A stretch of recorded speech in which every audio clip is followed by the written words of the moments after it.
तमाम देखने वाले और सुनने वाले दोस्त अहबाबों को सैयद इमरान अब्बास का सलाम। उम्मीद करता हूँ कि आप सब खैरियत से होंगे। नाज़रीन इकराम, मैं आज आपके लिए एक ऐसी परी का अमल लेकर हाजिर हुआ हूँ जिससे अगर आप जिनसी और जिस्मानी ताल्लुकात भी रखना चाहेंगे तो वो आपके साथ हर तरह ताल्लुकात रखेगी। अगर आप उससे हर तरह की ख्वाहिशात को पूरा करना चाहेंगे तो वो आपकी हर तरह की ख्वाहिशात को भी पूरा करेगी। अगर आप उसके साथ हम बिस्तरी भी करना चाहेंगे तो वो आपके साथ हम बिस्तरी भी करेगी। नाज़रीन इकराम, सिर्फ़ और सिर्फ आप एक नक्शे से, एक तावीज़ से परी को हाजिर कर सकते हैं और उससे हर तरह का जायज़ नाजायज़ काम कर सकते हैं। वो आप हर तरह का जायज़ नाजायज़ काम करेगी।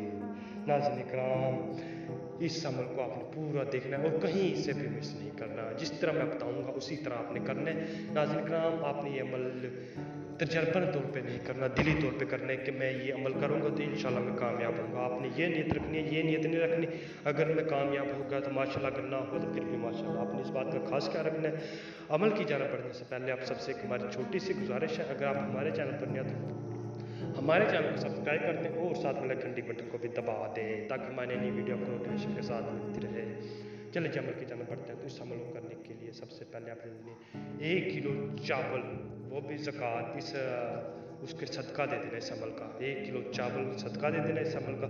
फिर आपने बाद में ये अमल करना है। नाज़रीन किराम, इस सदक़े का मैं इसलिए बोल रहा हूँ कि आपको कोई भी किसी किस्म का भी नुकसान ना हो, इसलिए आपने इसका सदका लाजमी दे देना है। और फिर आपने डरना बिल्कुल नहीं है, फिर ये अमल करना है। आपने फिर तन्हाई में बैठ जाना, जहाँ पे आपको पता हो कोई ना आता हो वहाँ पे आपने बैठ जाना। वहाँ पे बैठ के आपने सिर्फ और सिर्फ आपने ये नक्श लिखना है। ये नक्श लिख के आपने जला देना है। जला देंगे तो आपने उसी टाइम वहीं पे बैठ के सो जाएंगे तो इंशाल्लाह थोड़ी ही देर बाद परी की हाजिरी होगी। वो आपसे आपकी ख्वाहिश पूछेगी, आपने अपनी ख्वाहिश का इजहार करना है। नाज़रीन किराम, अगर आप उसे दोबारा हासिल करना चाहते हैं तो आप उसी से अमल लिया करें। नाज़रीन किराम, अगर आपको अमल करना मुश्किल लगता है तो आप हमसे भी हाजिरी ट्रांसफ़र ले सकते हैं।